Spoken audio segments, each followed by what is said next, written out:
क्या दूसरा सिस्टम है? हाँ सर, उसी के चक्कर में लगा पड़ा हूँ सर मैं भी। बच्चे आ गए? हाँ जी सर, हाँ बच्चे आ रखे हैं सर। ये मेरा पहला है क्लास, इसमें ये सीन क्या है, कैसे करना होता है?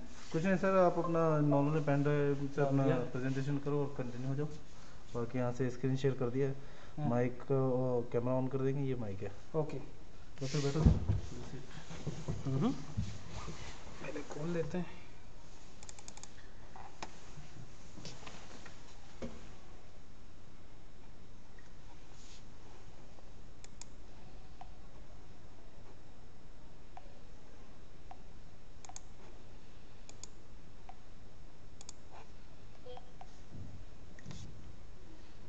ओके,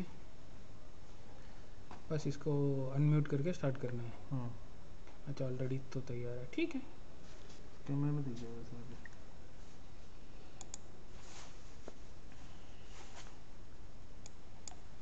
मैं अच्छा, मेरा फोटो दिखता नहीं है इसमें। नहीं दिखेगा सर। हाँ दिखेगा। कैमरा ऑन कर दिया ना सर आपने? कर अभी दिया। तो ये डाला हुआ तब नहीं दिखेगा। हाँ, स्लाइड्स तो इसको ओके ओके। रिकॉर्डिंग हो रही है यूट्यूब पे भी।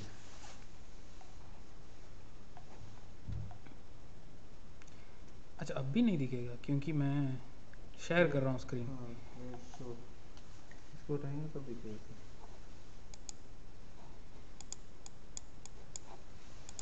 इस पे हाँ, ओके ओके ओके। अच्छा, सिर्फ मैं जब प्रेजेंट नहीं कर रहा हूँ तभी दिखेगा। ठीक है ठीक है। कितने बच्चे हैं? 130 ना? 79 है। नहीं नहीं, अभी तो ऐड हो रहा है ना। 2 हो गया। चलो फिर कुछ देर देते हैं, 5 मिनट देते हैं उनको। ठीक है, तो डेमो ये स्टार्ट हो जाएगा। तो डेमो स्टार्ट हो जाएगा। अच्छा अच्छा। प्रॉब्लम होगा ना सर। वैसे इंटरनेट है या इंटरनेट है, मतलब कट वट नहीं होता है ना? नहीं कट ऑफ नहीं होगा। ये सब बातें जो करें ना रिकॉर्ड होंगी। अच्छा, रिकॉर्ड हो रहा है? उस पर यूट्यूब पे जाएगी सर। वही। वैसे म्यूट पे हूँ तो ठीक है। नहीं ये तो हम अपनी ऐप है ना, ऑटोमेटिक वाली ऐप है। हाँ, एक और यूट्यूब पे वो ओ रिकॉर्ड हो रहा है। अच्छा। यूट्यूब के थ्रू ही तो जा रहा है सर सब बच्चों के पास। इसको वो कर देते हैं।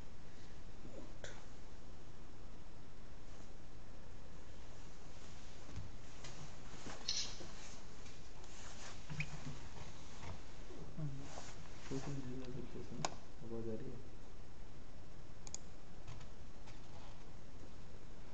Hi, are you able to hear me? Yes, sir. Good afternoon, sir. Good afternoon. Yes, sir. Are you able to see my screen? Let me just clear it. Yes, sir. Oh, okay. Yes, sir. Okay. Okay. Thank you. Let us give a couple of minutes. Some people are joining, so let's just give a couple of minutes.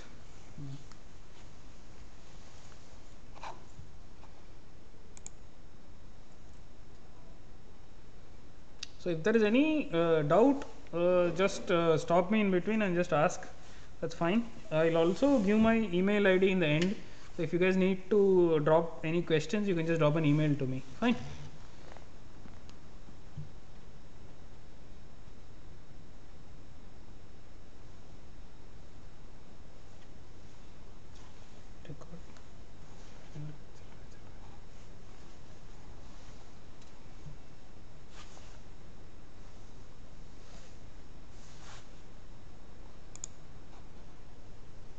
Okay, let's start off then with today's class. It's already a little bit late. So today's class is on heme synthesis and Porphyrias. Okay. So the objectives of today's class include the following topics. One is you will have an idea at the end of this class about the synthesis of heme, about porphyrias, how to treat porphyrias, and you will also learn a little bit about the catabolism of heme. Okay, let's just move straight into the synthesis of heme. Okay, so what's heme? So now heme is present in the following proteins. It includes hemoglobin, myoglobin, then your cytochromes, peroxidase, catalase, and other enzymes. Now you have to remember one thing though, that hemoglobin and myoglobin comprise the proteins which contain around 85% of the heme in the body, meaning 85% of the heme in the body is concentrated only in these two proteins. Fine. Now if you look at heme synthesis, these are the two main organs which are involved in heme synthesis. One is the liver and the other is the bone marrow. Now the bone marrow is the constant producer of heme, and the liver, it's called variable. I mean, why have I marked it as variable? Because it can be induced or it can be shut off, meaning the amount of heme synthesis can be increased or decreased on demand. Okay. Now going forward, this is the structure of heme. Now heme is actually a tetrapyrrole molecule. Now you can see the 4 pyrrole rings, and you can also see some side chains. Now I'll explain about these a little bit later, but for now this is just an introduction. Just remember that this is the structure of heme. Did somebody say something? Okay, so are you able to hear me? Yes, sir. Okay. problem to call. Okay. Just confirming. Now getting back to the class. So this is the structure of heme, which has 4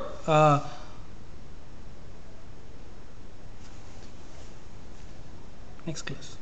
Yes, please. Sorry about that. Okay, so these are the I'll just point out the 4 pyrrole rings, and in the middle you can see the metal moiety, which is iron in this case. Now let's have a little bit of an overview of the functions of heme, then we'll move on to how heme is produced and all that. Now as I said, where is heme present? It's present in hemoglobin, myoglobin, cytochromes, and in catalase. So what are its utilities? As you all know, in hemoglobin and myoglobin, the function of heme is to either transport oxygen or to store the oxygen. So hemoglobin helps in oxygen transport, myoglobin helps to store oxygen in the muscle. Now this is contributed to by the iron moiety, which is present in the middle. There is one more enzyme which contains heme, which is guanylate cyclase, which helps to transport NO, nitric oxide. Apart from this, heme also helps in redox chemistry. So you can see that all the cytochromes contain heme. So they help in the respiratory chain for transport of electrons. So that is one of the other functions of heme. You also have heme present in cytochrome P450, cyclooxygenase, and other enzymes. So these enzymes contain heme, which contributes to their enzyme catalysis. You have classes coming up on enzyme kinetics, enzyme substrate interactions. There you will get a better idea about how enzyme catalysis is being carried out. For now, just remember that heme helps in the enzyme catalysis of these enzymatic reactions, right? So this is just an overview of the functions of heme, but again remember that 80 to 90% of heme is present in the hemoglobin and in the myoglobin. So that forms the major bulk of their function. Now okay, so heme, as I said, has these 4 pyrrole rings. So this is the structure of one such pyrrole ring. You can see, so they are numbered as 1, 2, 3, and 4.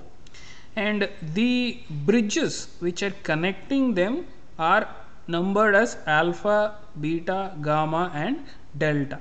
So you have these 4 methane bridges, and you have these 4 pyrrole rings which are then connected together. Sorry. Now look at these positions. So in each ring you have two positions which can be connected to a side chain. So the first ring has 1 and 2, then 3, 4, 5, 6 and 7 and 8. So this is how you depict the structure of this porphyrin ring. So this structure, general structure, is called a porphyrin, and this porphyrin ring is labeled like this: 1, 2, 3, 4, and the positions of the side chains. So this is how you write down the structure per se. For example, so this A stands for acetyl and P stands for propionyl. So if you have an acetyl moiety in the first position, a propionyl moiety in the second position, so and so on. So you have an A and a P, and A and a P, and here it's flipped. So it's a P and an A. So this is how you depict the structure of the porphyrin moieties. So you will understand this a little bit with the examples which come when we look at the synthesis of heme, right? Now these are some examples. Now uroporphyrins and coproporphyrins are some intermediates which come in the heme synthesis pathway. Once you look at the pathway, you will get an idea.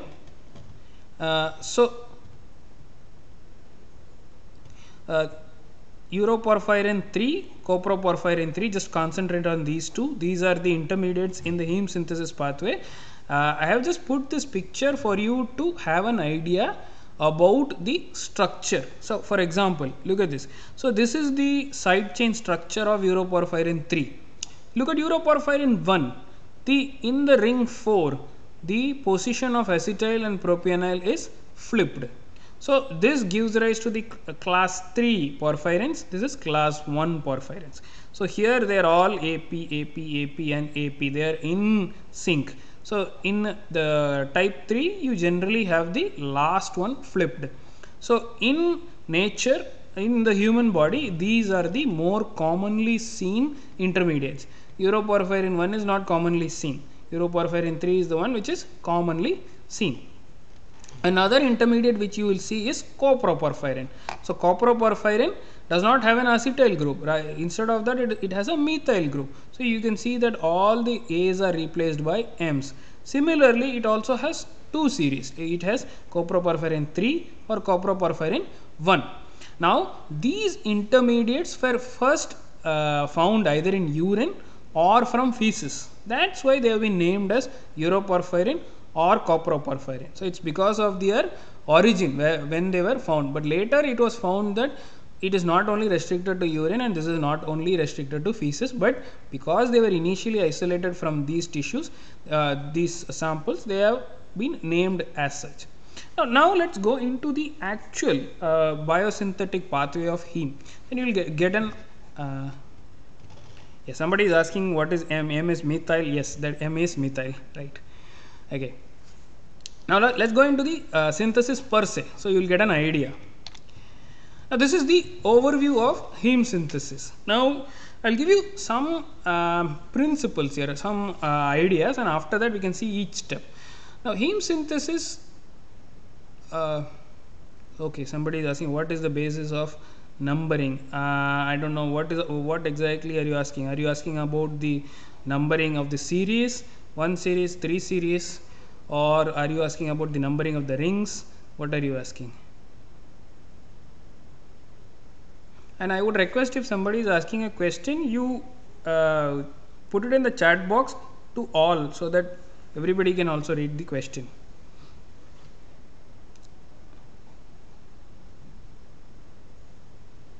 Or you can also talk to me, that's also fine.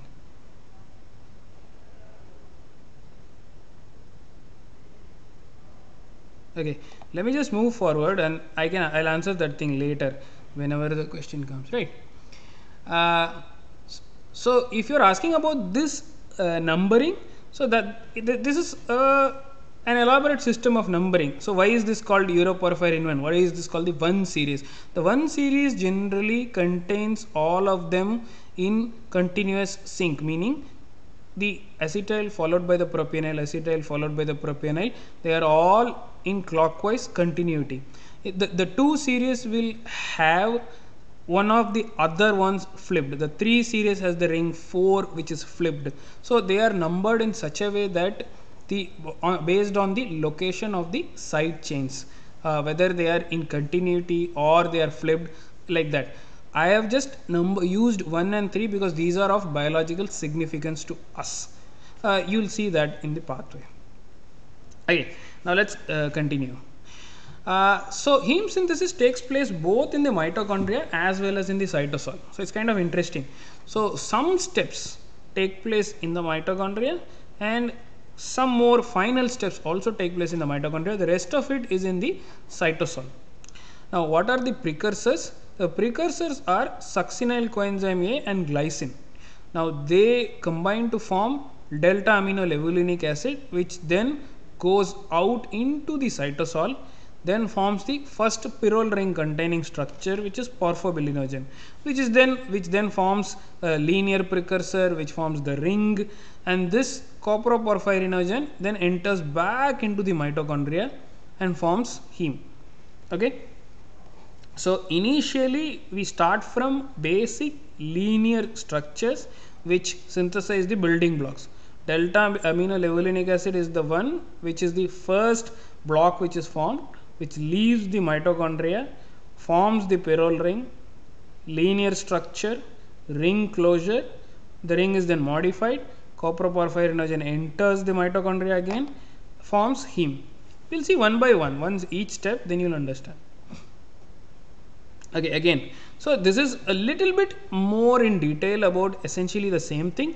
This is the first step in heme synthesis. Succinyl CoA combines with glycine to form delta aminolevulinic acid, leaves the mitochondria, forms porphyrin, gets converted ultimately to coproporphyrinogen 3, which then enters the mitochondria, gets converted to heme.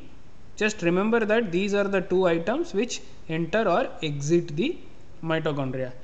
Now notice something, that you see that in the normal biosynthetic pathway, porphyrinogen is converted to uroporphyrinogen 3 and then to coproporphyrinogen 3, which then enters the mitochondria and it gets converted to heme.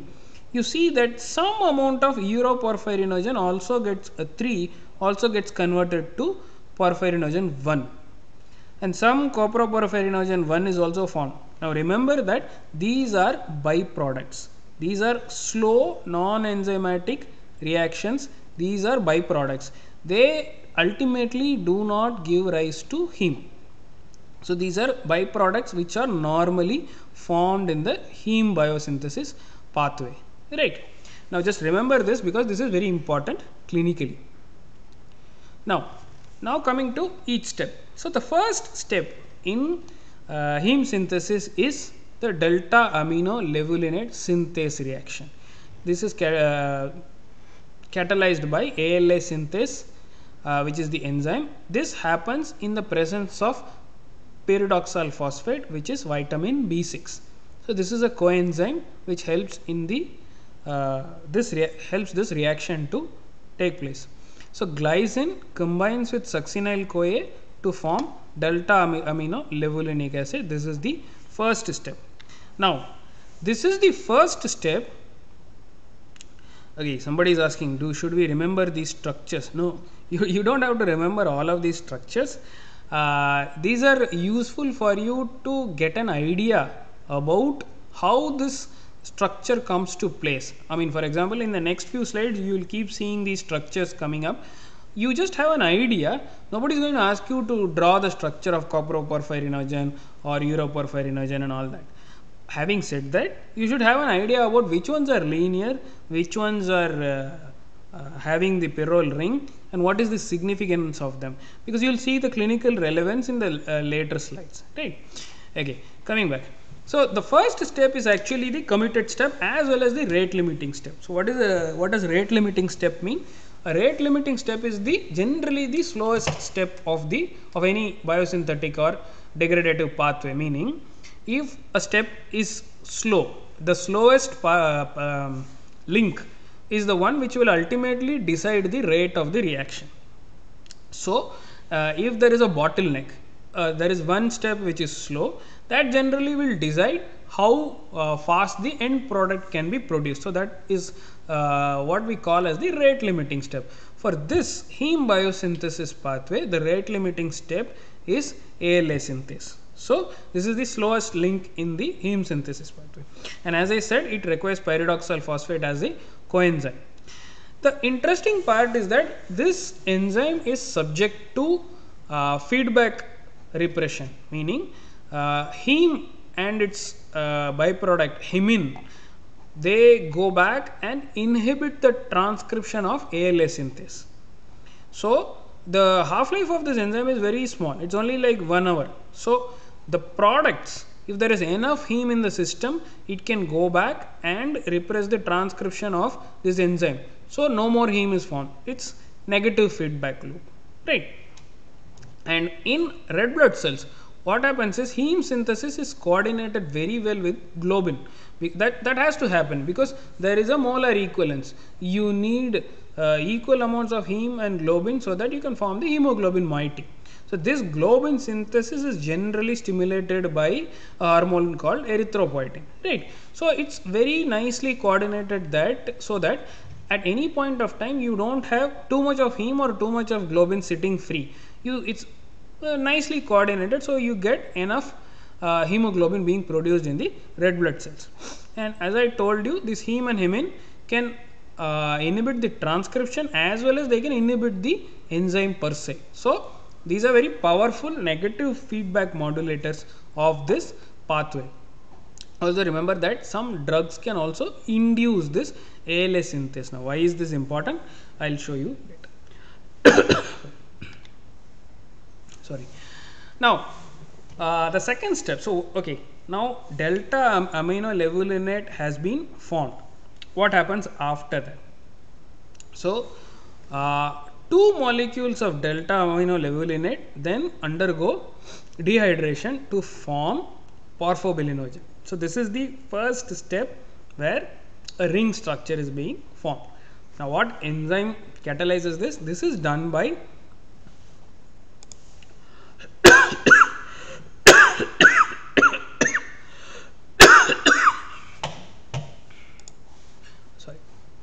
So 2 molecules of ALA combine to form porphobilinogen. You can see here.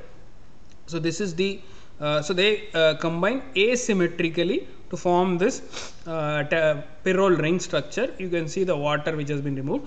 This is done by ALA dehydratase. Also remember that this takes place in the cytosol. The delta amino levulinate already has been exported from the mitochondria into the cytosol. So this enzyme ALA dehydratase is in the cytoplasm. It now condenses 2 molecules to form porphobilinogen. Now there are some interesting things which you have to see. This enzyme ALA dehydratase contains cysteine. So this is susceptible to inhibition by lead and other heavy metals.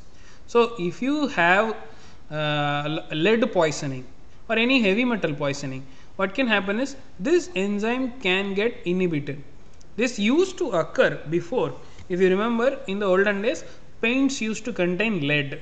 No longer do you have that. So kids who used to roam around the house scraping walls and putting them in their mouth very easily could get this lead poisoning. So when they get lead poisoning, it's going to inhibit this enzyme ALA dehydratase. So because of that, ALA will accumulate because ALA amino levulinate is not being converted to porphobilinogen. So there will be an accumulation of delta amino levulinate. So you can measure this, which can give you an idea that this patient is having heavy metal poisoning. So the common one which you see is lead poisoning. So this is a diagnostic marker for heavy metal poisoning, delta amino levulinate levels in urine, right? Now moving on. So what has happened now? So we have condensed delta amino levulinate into porphobilinogen, which is the first ringed structure. Now have a look. Because it's an asymmetric condensation, you see that there is an acetyl group at one position. The second position has a propionyl group, right? Remember this. This is the same thing. I mean, just showing you a little bit in detail about where the water moieties are removed. This is the first delta amino levulinic molecule, and this is the second one. The 2 water moieties are removed to form your porphyrinogen, which is the first precursor pyrrole moiety. Okay, now, so you have the ringed structure now. So you have the pyrrole structure now. You need to form the ring. Now, how is this ringed structure formed? So the next enzyme which is going to help here is Uroporphyrinogen 3 synthase. Now this has 2 parts. Now the one interesting tidbit which you have to remember is that this enzyme is also called as hydroxymethylbilane synthase, because this was discovered by somebody else who gave a different name. So both the nomenclatures are being used. So you have Uroporphyrinogen 1 synthase or hydroxymethylbilane synthase. It is the same enzyme. Now look at the enzyme. What happens? 4 molecules of porphobilinogen from the previous reaction, they are acted upon by Uroporphyrinogen 1 synthase to create a linear structure. So you have a linear structure which is formed by removing all these amines from all these porphobilinogen moieties. So you have methylene bridges here, and you have formed a linear structure. Remember, the ring is not yet formed. This linear structure is called as hydroxybilane. Now this structure is then acted upon by the second enzyme. It's a bifunctional enzyme. One enzyme has 2 different active sites which catalyze the same different reactions. So the first enzyme in the protein catalyzes the formation of the linear moiety, which is the hydroxybilane, which is then acted upon by Uroporphyrinogen 3 co-synthase to form the ring. So this is the first ringed structure which is formed. This is Uroporphyrinogen 3. Why is it called 3? See, you have a look here. You have the acetyl and the propionyl, acetyl, propionyl, acetyl, propionyl, but the last one is flipped. It's the propionyl followed by the acetyl moiety. So this is called as Uroporphyrinogen 3, the first ringed structure which is formed in heme synthesis. Look at the left side. You see that this linear structure is also converted to Uroporphyrinogen 1. So this is non-enzymatic and this is a slow reaction. There is also some amount of Uroporphyrinogen 1 which is always formed in the system. But this is not useful because beyond the next step, this is not going to be utilized in heme synthesis. But it is useful because this is a byproduct. This will be very useful for clinical studies. I will show you later.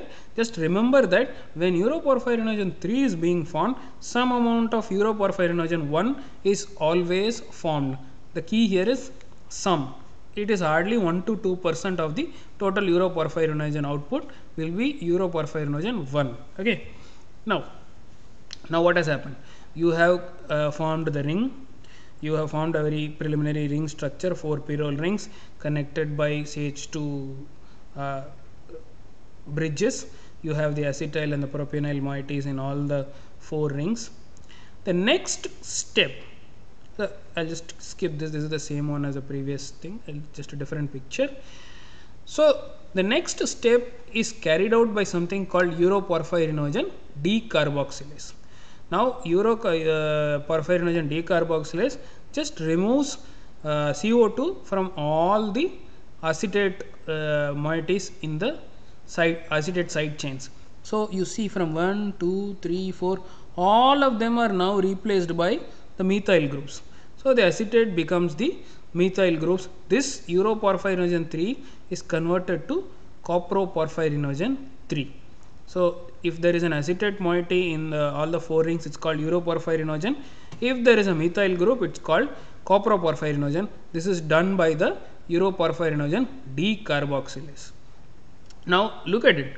Uroporphyrinogen 1 is also converted to coproporphyrinogen 1. However, this is again useless because beyond this there is no utility. This cannot take place, be utilized in further reactions. Only coproporphyrinogen 3 can be utilized in further reactions. However, these ones can be used for clinical diagnosis. Now there is something else which you have to remember. Now both these Uroporphyrinogens and coproporphyrinogens, they can be spontaneously oxidized to something called porphyrins, coproporphyrins. Now, what is a porphyrin? Now, you see, this 4 rings are connected by CH2 bridges.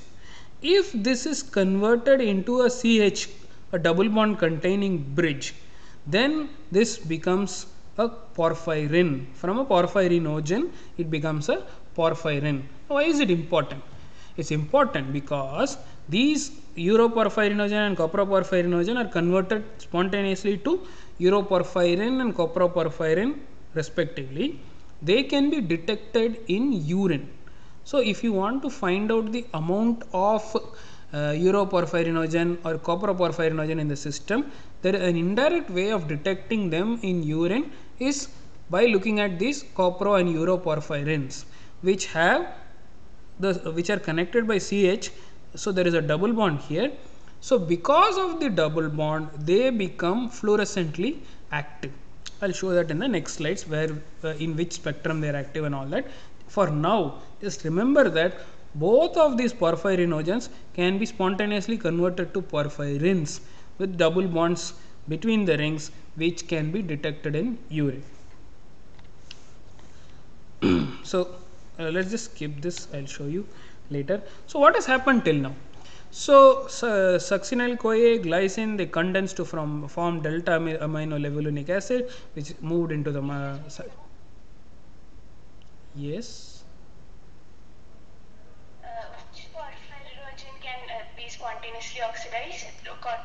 Porphyrinogen 1 and 3. So, all of these 4 can be spontaneously oxidized to uroporphyrin, coproporphyrin, and all of them, because of the double bond, they have their characteristic fluorescent emission spectra. So, they can be all be detected in urine. So, they form very useful diagnostic markers. So, all of them can be converted to porphyrins. So, that is a general characteristic of porphyrinogens. There is always one part of them, a small portion, which is converted to, spontaneously oxidized to porphyrins, which are detectable.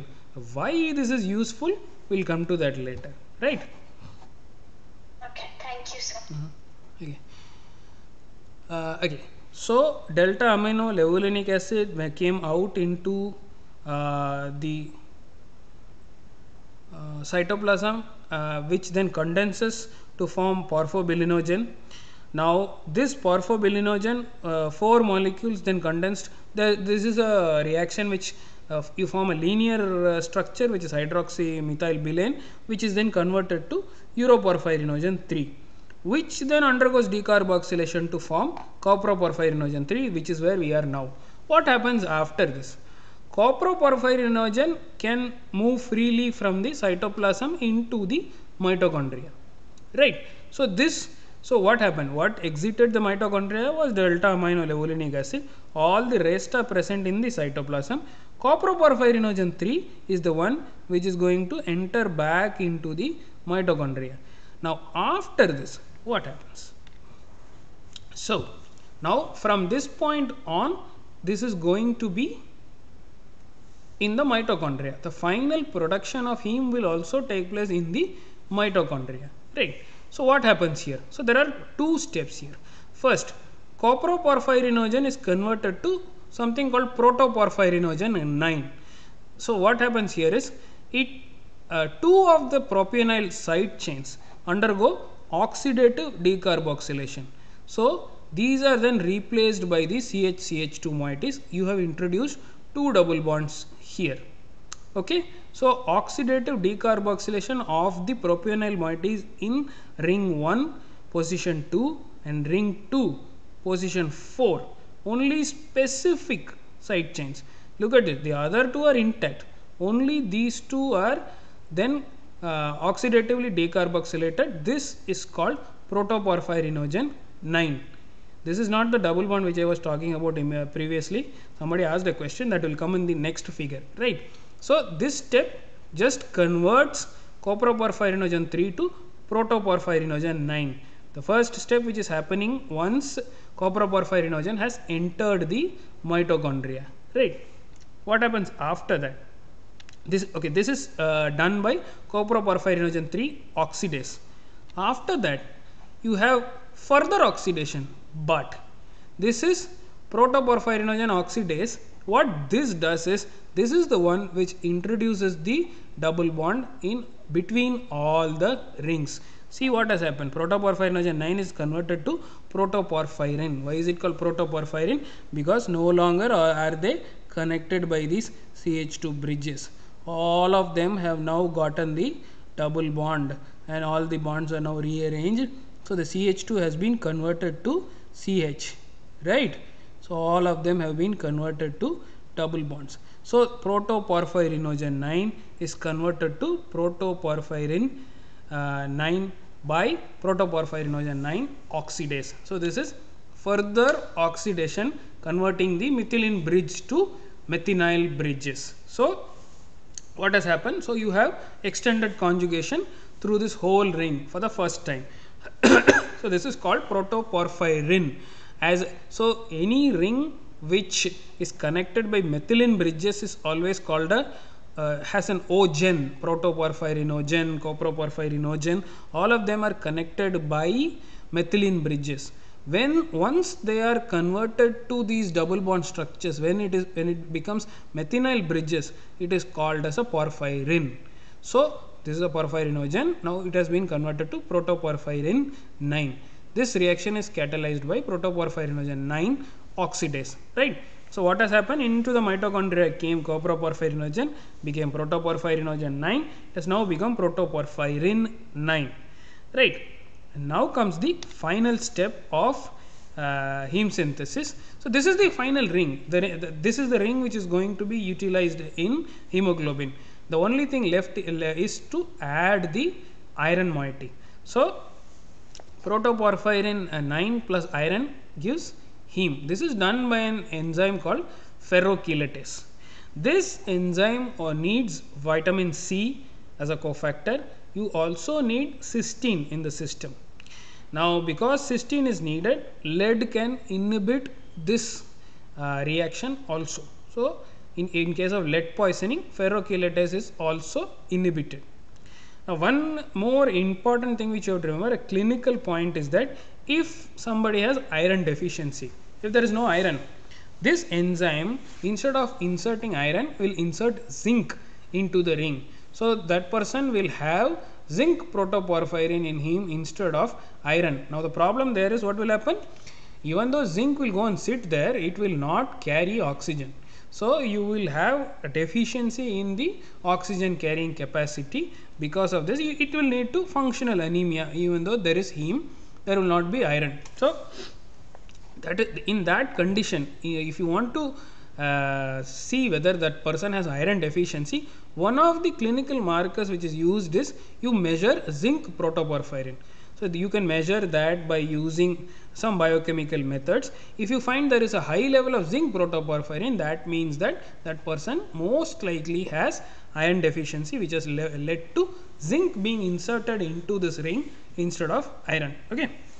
Now, now we have seen an overview about how heme is being synthesized. So by now I hope you have a clear idea about where the ring structure forms. So porphobilinogen is where the first pyrrole ring is formed, then a linear ring is formed, a linear structure is formed, sorry, and then the ring is formed in uroporphyrinogen. So uroporphyrinogen III is where the ring is formed first, which is then converted to copro, then it goes into the mitochondria, forms protoporphyrinogen, then oxidized to protoporphyrin, and finally add the iron to form heme. Now, why are we so interested in all these steps? We are interested because of the clinical issues. See, now I'll just skip this. This is just again an overview. Copro becomes protoporphyrinogen, oxidative decarboxylation, further oxidation, addition of iron leading to heme. Right.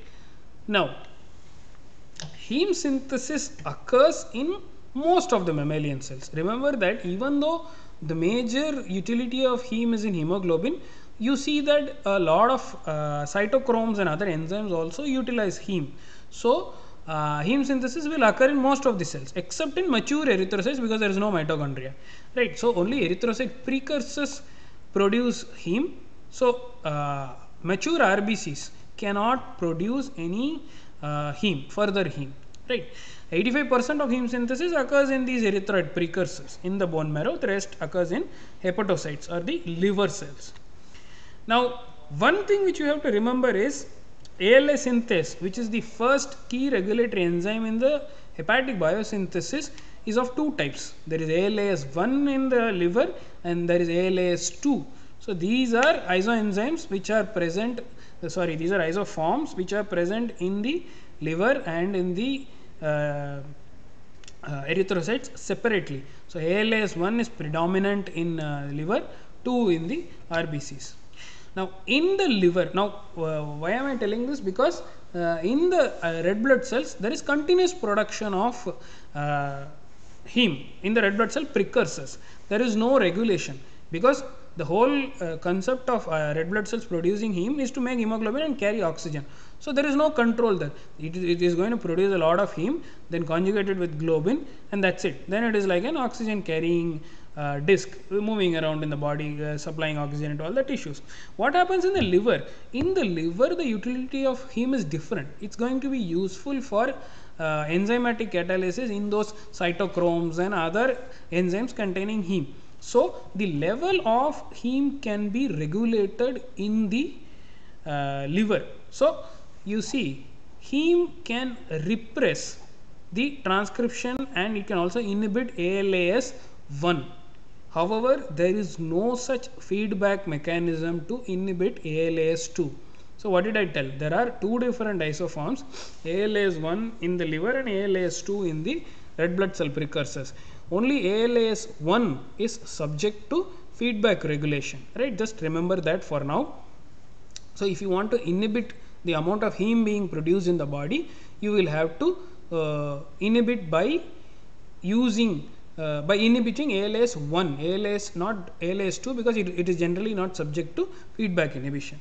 So you can see this picture. This is the, so from it goes from down, succinyl-CoA, glycine, through all the steps forms heme, and heme, this is yet unknown. People say there is another repressor molecule which binds to heme, which both of them together go and inhibit the first step, ALA synthase. So no more heme is being produced. The body is signaling, the hepatocyte is signaling, saying that there is enough heme with me, please don't produce any more heme. Negative feedback inhibition, right? Now remember this, if you remember, I said that heme is also present in cytochrome proteins. One of them is cytochrome P450, which is one important enzyme which is useful in metabolizing many drugs, including barbiturates, griseofulvin, which is an antifungal. If you give these drugs to patients, these cytochrome enzymes are being used and they are used up. What is the use? I mean, what is the importance here? Because cytochrome enzymes contain heme, and if you take these drugs, these cytochromes will metabolize these drugs and they will themselves be used up. So there will be a depleted heme state in the cell. Once the heme state is depleted, so that will de-repress the ALA synthase 1. So heme synthesis will increase. So remember that if people take drugs which induce cytochrome P450 like barbiturates and griseofulvin, indirectly they will increase the amount of heme synthesis, right? Remember this, again very clinically important, coming to that. So remember, so if you want to inhibit ALA synthase, what should you do? You can actually intravenously inject heme. Heme can be taken up by the liver cells and heme will go and inhibit ALA synthase 1. Another stable derivative of heme is hematin, which also can go and inhibit ALA synthase. If you give heme or hematin, ALA synthase will be inhibited and heme synthesis will stop. Further heme synthesis pathway can be inhibited.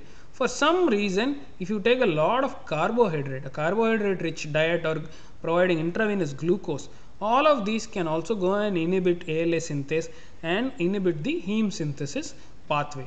Okay, so two components, two things which you have to remember from this slide is that drugs which induce the cytochrome system can cause increased heme production by using of cytochromes, and heme or hematin administration or providing glucose, I mean carbohydrate rich diet, can lead to repression of ALA synthase, and those can inhibit the heme synthesis pathway, right.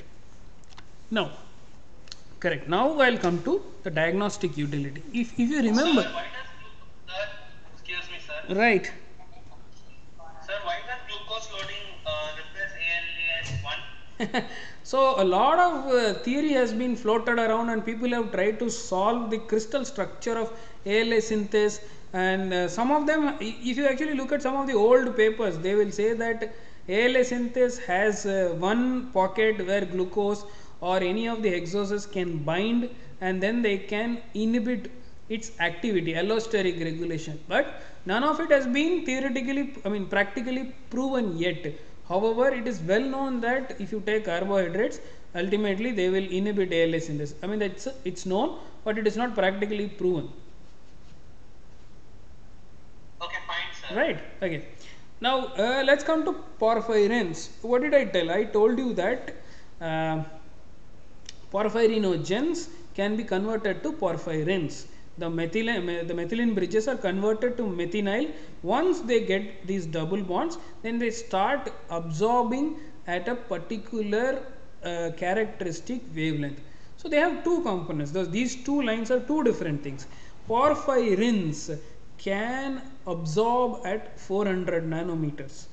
This 400 nanometer classic absorption of porphyrins is called Soret band, named after the person who noted this thing first. So porphyrins have a characteristic absorption spectrum. Now how can you use this? You know that you can detect porphyrins in urine. So if you take a urine sample of a patient and you look for absorbance at 400 nanometers, you will get an idea about the amount of porphyrins in his system, right? But remember that it is not specific for any type of porphyrin. All porphyrins have a characteristic sharp absorption maximum at 400 nanometers. Now also, if you take these porphyrins and you dissolve them in strong acids or organic solvents, they have a characteristic fluorescence emission somewhere in the 500 nanometer range. So they tend to fluoresce with a very strong red color, right? So porphyrins have two different characteristic features. They absorb at near 400 nanometers. They also emit a strong red fluorescence around the 500 nanometers when they are excited by UV light, right? So these are two different components. Remember that absorption maxima 400, they have fluorescence at 500, somewhere around 500 nanometers. Now why is this useful? Again, you can take the urine of these patients, you can excite it using UV light, and if you collect the fluorescence which you are, if you measure fluorescence in the red wavelength, you will see that these patients will have a very high fluorescence because there is a high amount of porphyrins in the urine, right? So these are porphyrins which have these characteristic features which can be utilized. Now why do they have all these characteristic phenomena? That is the double bond. So these double bonds which are joining the pyrrole rings, they are responsible for this absorption as well as the fluorescence. Now there is one more problem. Well, too much of porphyrins, what they can do is they can react with oxygen to form oxygen radicals. Now once they form these oxygen radicals, they can then destroy the cellular architecture. So because of that, lysosomes and other organelles are injured and the degradative enzymes are released, which can lead to skin damage. This happens in patients with porphyria. That's what we are coming to the next slides. So if there is an accumulation of porphyrins in the skin, you are going to get damage to these cellular organelles, which releases so lysosomes generally have digestive enzymes, so they are cellular degradative enzymes. So those will be released, which then lead to skin damage or scarring, right? Now we will come to the clinical importance of today's class. Now these are if there is any disruption to heme synthesis, what can happen? What are the problems? So the problems, I have noted it down in very conceptual manner. For example, if there are any hereditary enzyme defects in the heme synthesis pathway, this will lead to porphyrias. What are porphyrias? We'll come to that later. Now come to the more common ones. Iron depletion. If there is less amount of iron, you have iron deficiency. What's going to happen? If there is iron deficiency, that will lead to something called iron deficiency anemia. How can you diagnose that? As I told you, if there is less amount you can also measure the serum iron and all the iron containing elements like ferritin and all that. But there is one more thing which I told you. If there is reduced iron, instead of iron being incorporated in the protoporphyrin ring, zinc will be incorporated. So you can measure zinc protoporphyrin to get an idea about the iron status in the body. So that is that's about iron deficiency. Then vitamin B6 deficiency. If you remember, I told you that vitamin B6 is important for ALA synthase. If B6 is deficient, there might be reduced ALA synthase activity leading to anemia. So this can also cause vitamin B. So this is called vitamin B6 deficiency mediated anemia, right? Then lead poisoning. So lead can inhibit ALA dehydratase.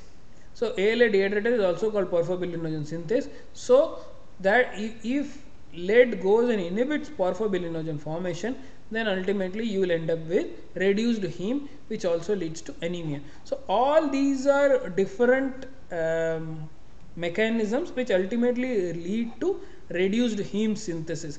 Iron, because the oxygen carrying moiety. Last step, vitamin B6 deficiency, the first step is inhibited. Lead can inhibit porphyrin synthase. It can also inhibit the last step, ferrochelatase also. Now these are all acquired, and porphyrias are hereditary. Okay. Now what do you see in case of reduced heme synthesis? If the heme synthesis is disrupted, it causes a blood picture called microcytic hypochromic anemia. What does that mean? So if you take I think this might have been covered in physiology, but I'll just give you an overview. So if you take red blood cells and look at them under the microscope in a slide, this is how you look. You will see biconcave discs with the middle pale spot. So this is all color is generally due to the hemoglobin. If you see iron deficiency anemia where there is reduced hemoglobin, this middle pale patch generally becomes bigger. So you can compare these and see that this is much more paler, and you will also see some immature forms which are being released into the circulation because the oxygen carrying capacity is lower. So microcytic means the cell size becomes smaller, hypochromic, less colored. Basically you see the hemoglobin color which is reduced now. So microcytic hypochromic anemia is a classic feature of iron deficiency anemia. It is also seen in B6 deficiency, right? Now, so as I told you, lead poisoning can lead to inhibition of the ALA dehydratase as well as the ferrochelatase. Both the enzymes are inhibited. This is the one which is at the much earlier phase. So once this is inhibited, it then leads to both reduced heme synthesis. Also, there is something more which you have to remember here. So if ALA dehydratase is inhibited, it leads to the accumulation of delta amino levulinic acid. Now delta amino levulinic acid has certain properties. It can induce neuropsychiatric symptoms if there is an excess of ALA. Now in children, it has been seen that somebody is asking what are porphyrias. Okay, I will come to what are porphyrias. This is an acquired porphyria for now. Just remember that the porphyrias are coming in the next slides.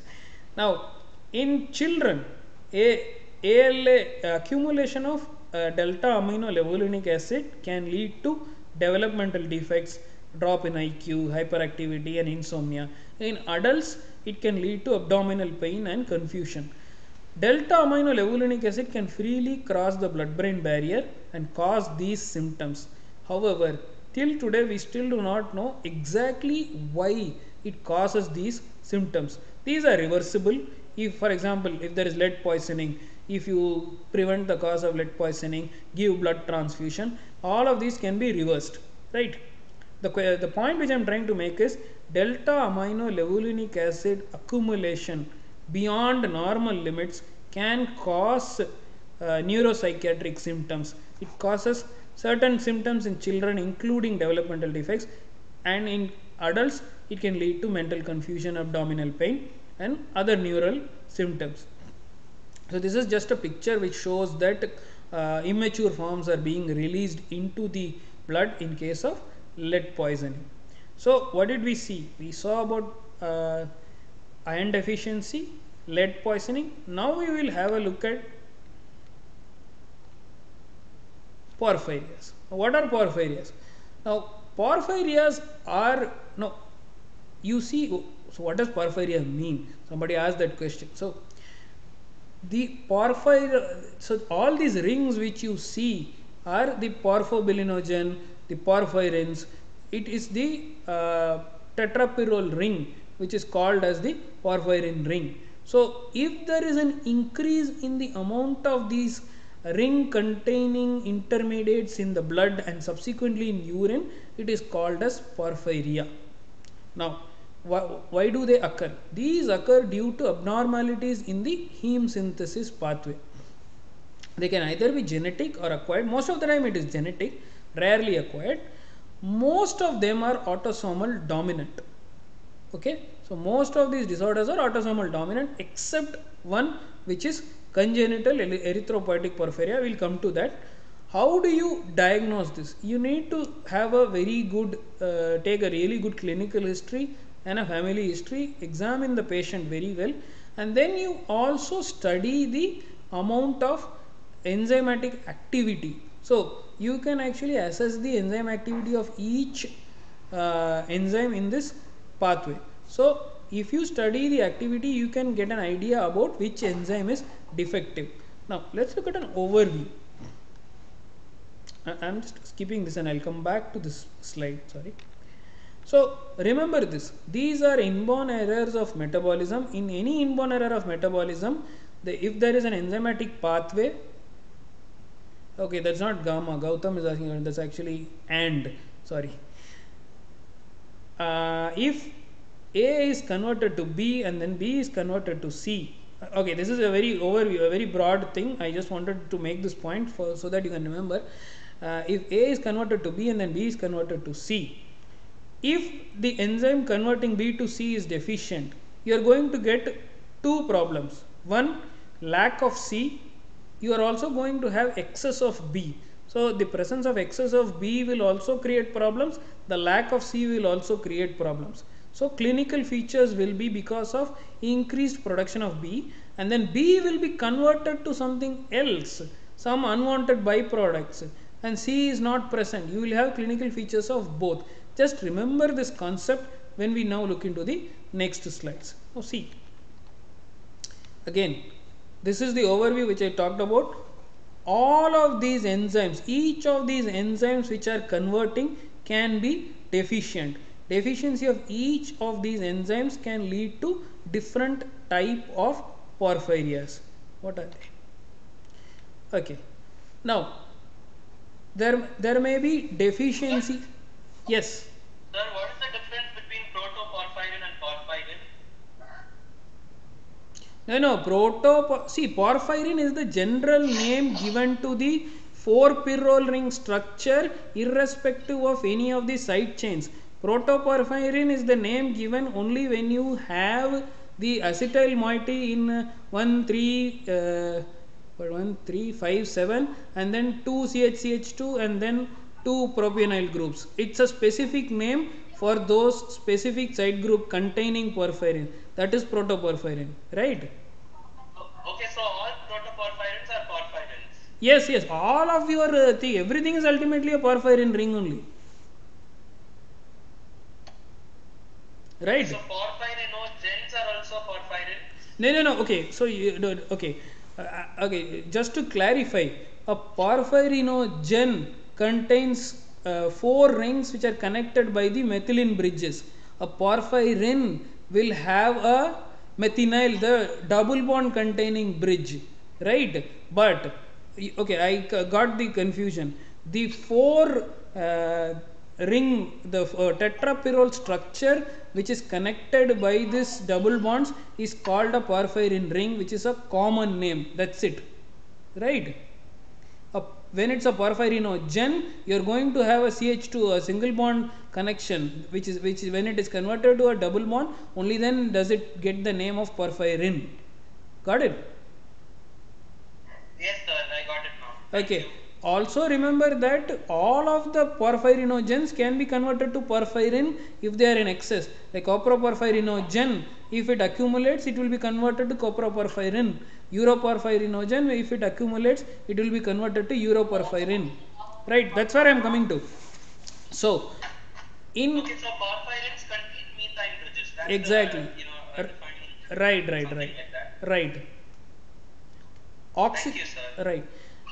Now, in Porphyrias, so what did I say? Any enzymes, if they are defective in the heme synthesis pathway, they lead to Porphyrias. Now, in that, there are two different types. If there is an enzyme deficiency before the tetrapyrrole ring structure is being formed, meaning, let me go back. So, the first ring which is formed is Uroporphyrinogen 3.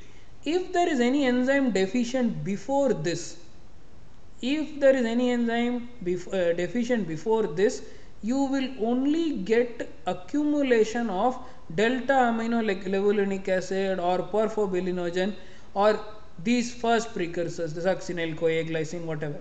There will be no accumulation of porphyrinogens. So there will be no formation of porphyrin. Right? Understand the concept well. If there is an enzyme defective before the uroporphyrinogen 3 step, any enzyme deficiency can only lead to ALA accumulation and PBG, which is porphobilinogen accumulation, and you will also have decreased heme in the body, which will lead to anemia symptoms. Because delta amino levulinic acid accumulates, you will have neuropsychiatric symptoms. The patient will present with abdominal pain, mental confusion, developmental delay, all these symptoms, not with any symptoms of porphyrin accumulation like skin damage. Coming to that now. So remember that any enzyme deficiency here or here leads to accumulation of delta ALA and porphobilinogen only. So here you will only get neuropsychiatric symptoms. Right? Now, if there is any enzyme which is defective after this enzyme here or here, there will be accumulation of one of these intermediates which contain porphyrinogen ring. So what will happen? Because there is accumulation of these items, they will be converted to porphyrins. So once there is accumulation of porphyrins, what happens? So there will be accumulation of these porphyrinogens in the skin and the tissues. They will be oxidized to porphyrins. Porphyrins, as I told you, are very detrimental because they form these free radicals which will damage the lysosomes, leading to photosensitivity. This photosensitivity will be so severe that the skin will become severely damaged and scarred. So these are two broad concepts which you have to understand. If there is any enzyme defective before ring formation, you will only get neuropsychiatric symptoms, no skin involvement. If you have any enzyme which is deficient after this, you will have accumulation of porphyrinogen converted to porphyrin. You will get photosensitivity, very severe photosensitivity. Clear? Now this is the overall picture. You only have to remember the concept and some names. It's going to be a bit difficult, but I've already given you the theme. I'll give you. Yeah. Somebody is asking the same question. What happens if ALA synthase is absent? So these are the 8 enzymes which are in the heme synthesis pathway.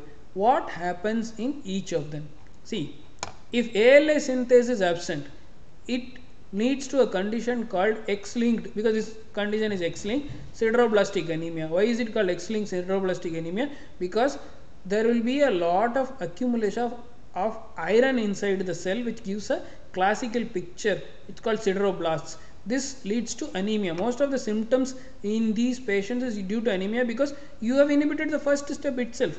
You will have very little amount of hemoglobin produced in this patient. These patients generally have no other symptoms. Most of the symptoms are because of the anemia. So this is not actually a kind of porphyria, but still it's in the heme synthesis pathway. So you can call you can call it a genetic defect in heme synthesis. Step 2. If ALA dehydratase is deficient, what happens? You will have again abdominal pain, neuropsychiatric symptoms. Why? Because there is accumulation of ALA. There is an accumulation of this urinary delta amino levulinic acid. See, there is no photosensitivity in this case. Then, but remember one thing: ALA dehydratase deficiency is one of the rarest enzyme deficiencies, right? So after this is Uroporphyrinogen I synthase. Again, the ring is not yet formed. This deficiency of Uroporphyrinogen I synthase leads to a condition called acute intermittent porphyria. Now, beyond this, you will have to remember a few names. It's a little bit painful. Are you able to hear me? Yes, sir, we can hear you. Okay, yeah, somebody message saying audio, right? So Uroporphyrinogen I synthase, if it is deficient, it leads to a condition called acute intermittent porphyria. Same business, ALA is increased, porphobilinogen is also being increased, because porphobilinogen is not further being converted into hydroxymethylbilin. Same symptoms: abdominal pain, neuropsychiatric symptoms. So these first three lead to mostly abdominal pain and neuropsychiatric symptoms. No photosensitivity, because the ring has not been formed yet. You see, after that, Uroporphyrinogen III synthase. Yes. Sir, in ALA dehydratase deficiency, why is Protoporphyrin 3 increased? Very good point you also got. I actually have no clue, man. I just realized that also. Theoretically, it should not be there. Just give me this thing. I will figure out at the end of the class and let you know. Good catch. I just looked at it and I was there. It should not be there. Okay. Yeah. Okay. Okay. Now coming back. So Uroporphyrinogen III synthase. So these names are a little bit irritating to remember, but yeah, these come as part of MCQs all the time. Uroporphyrinogen III synthase deficiency leads to congenital erythropoietic porphyria, decarboxylase, porphyria cutaneous tarda. Then comes the coproporphyrinogen oxidase, hereditary coproporphyria, protoporphyrinogen oxidase, variegate porphyria, and the last one, protoporphyria. All of these, all the last 5 of them have very similar symptoms. See, photosensitivity, photosensitivity, photosensitivity, all of them have the predominant symptom as photosensitivity. Why photosensitivity? You will see that uroporphyrins accumulate. You can see them in the urine, you can see them in feces. Uroporphyrin is increased. Now, as you keep going down, one more interesting thing which people have found is that in these two, once coproporphyrinogen oxidase and protoporphyrinogen oxidase are inhibited, you also start having increase in the very early steps. The ALA and PBG also start getting accumulated. So because of that, what happens is you have both kinds of symptoms. I mean, that is kind of understood, right? So you see, this is the pathway. If you inhibit something here, everything is going to accumulate. So generally you see some of them accumulate, then porphyrins are formed. You don't generally have delta amino levulinic acid accumulated. But depending on the severity of the disease, it has been found that if you have deficiency of this coproporphyrinogen oxidase and protoporphyrinogen oxidase, it goes all the way back to the top. So there is accumulation of ALA, PBG and everything. Every intermediate accumulates. So you have both photosensitivity, you also have abdominal pain and neuropsychiatric symptoms. So these two are interesting because you have both kinds of features. But the predominant feature you see from number 4 to number 8 is all photosensitivity. This is all because of your porphyrins which accumulate and cause problems in your skin and scarring, right? So I'll just yes. Sir, the disease number 4 is the one which is recessive? Yes, congenital erythropoietic is the only one which is X-linked autosomal recessive. Okay, sir, thank you. Okay, so just putting everything together again. For you, just remember the concepts, that's good enough. The first three, until the ring is formed, whatever happens is mostly because of the lack of heme or accumulation of delta levulinic acid, which leads to these neuropsychiatric symptoms. After that, the ring has been formed, so excess of porphyrinogens are accumulating, which are converting to porphyrins. You can diagnose it by looking at porphyrin levels in urine. All of them have photosensitivity. Some of them have accumulation of ALA and PBG also, which leads to neuropsychiatric symptoms. And each of the disease deficiencies has a different name. So these are things which you will have to remember. I'll just move on to the next one. Yeah, this is just the same thing. Okay, some important pictures which you can have a look, you will get an idea. So this is the first one, a sideroblastic anemia. So this is how it looks. You see these spots, these are all iron containing sideroblasts, you call them. The ALAS2 is deficient, so you will see these nucleated RBC, which are immature forms in peripheral smears, and you will see this iron which is accumulating because there is no hemoglobin which is being formed, right? So this is called X-linked, transmission is X-linked in this case, so it's called X-linked sideroblastic anemia. This is due to ALAS2 deficiency. The commonest one which you see is called as Porphyria cutanea tarda. This is the commonest one. So Porphyria cutanea tarda, let's go back. So this is the commonest porphyria which is seen. So this is another MCQ if you want to know. Remember, this occurs due to uroporphyrinogen decarboxylase deficiency. So this leads to photosensitivity. Just remember that this is the commonest one, can be diagnosed by the urinary uroporphyrin levels. Now, a couple of interesting points which I wanted to tell you is that 40% of these people generally have mutations in another gene for hemochromatosis, and 50% of them have hepatitis C. Now these are just associations.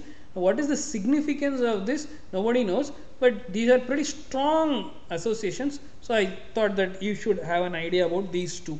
Now, these people generally develop vesicular lesions on all the sun exposed area, especially the hands, the dorsum of the hands, the head, the scalp. If it doesn't have hair, they generally have severe photosensitivity. This can also be triggered by excess alcohol use, estrogens. This mechanism is not known, but it has been seen that the episodes of photosensitivity can be triggered by these, right?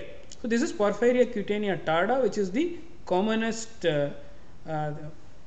porphyria. This is how the lesions look in patients. You get all these photosensitive rashes, which then can lead to severe scarring. This is the urine. If you take the urine of these patients, there will be a characteristic absorption maxima at 400. Very sharp. This is called the